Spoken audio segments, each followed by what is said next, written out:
Alors bon, j'ai appelé ça une minute de cendre.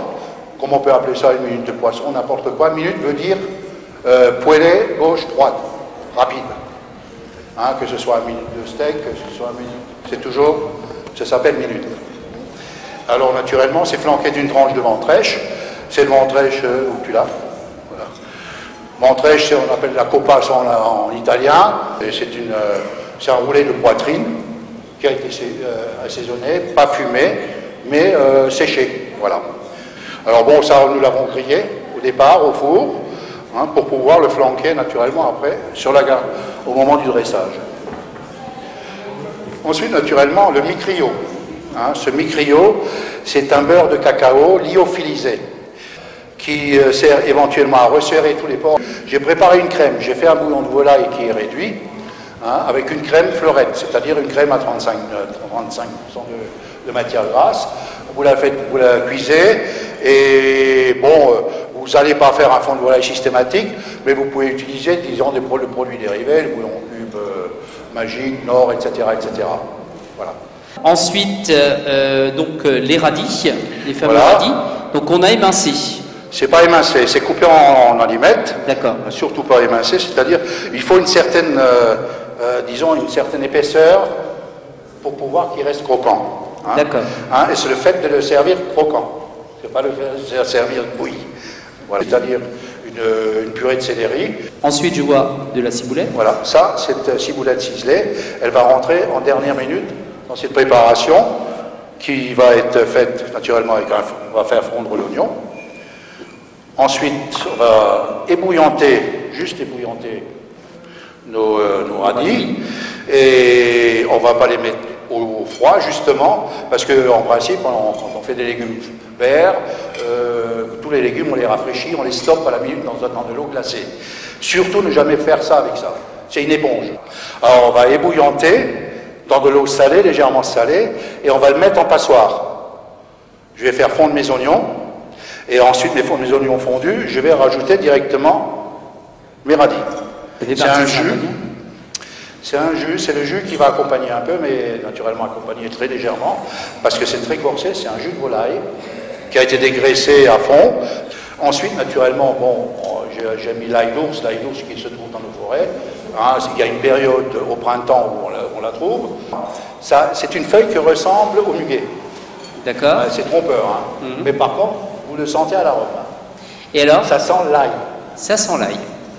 Je fais infuser mes feuilles d'ail des ours dans cette cuisson. Exactement, avec un calibre bien spécifique.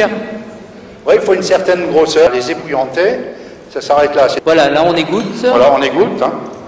Et surtout, on ne refroidit pas. La purée de céleri façon Matisse. Bon, elle est un peu compliquée. C'est pas, disons, il n'y a pas que du céleri. Il y a 2/3 de pommes de terre hein, qui sont séchées, hein, toujours cuits en vapeur, séchées.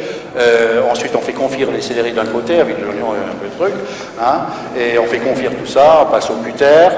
Et ensuite, on mélange les deux et on met du beurre et voilà, c'est tout. On va faire fondre tout ça à blanc. Hein. L'oignon, il faut qu'il reste blanc. Il n'est pas coloré. Hein. Et disons, pour accentuer un peu, disons, le processus, toujours mettre un peu de sel. Voilà, on plonge naturellement nos radis ébouillantés. Là.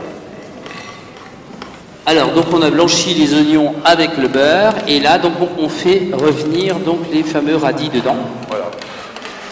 Donc là aussi, pas de coloration, juste mélanger. Toujours, il faut que tout reste bien à blanc. Hein. Disons, maintenant, parlons de la crème, justement, parce qu'on va la lier. On va la lier gentiment. Et on ne prendra pas de farine, on prendra de la fleur de maïs, comme j'ai mis dans la recette, ou de la fécule, hein, une colle. On appelle ça, en cuisine, on appelle ça une colle.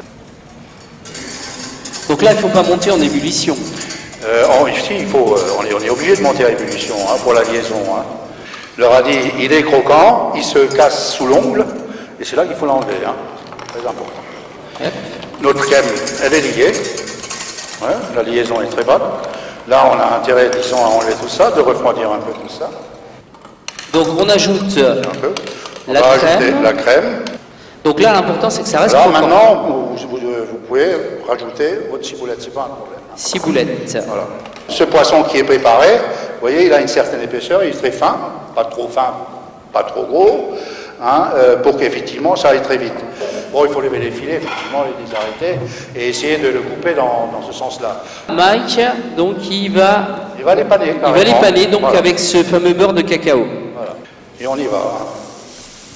Allez. Et on met toujours en premier dans la poêle le côté qu'on va présenter. Hein. Vous n'avez aucun écoulement d'eau, vous voyez, d'albumine qui sort de la viande. Et ça, c'est du fait, effectivement, du micro-pilote. Donc après, comment on voit que le poisson est cuit là? Après On regardera. Ah là, il y a... Que la chaleur, elle passe. Hein. Alors, 3 grains de sel, surtout pas plus. Bon, le fait que ce soit aussi coupé en escalopes fines... alors justement, c'est la raison pour laquelle, justement, on parle de... Je vous avais dit que c'était minutes. Ensuite, voilà. On vient poser nos escalopes par-dessus. Donc je pense qu'il faut plutôt privilégier le volume que d'étaler. Oui, c'est clair.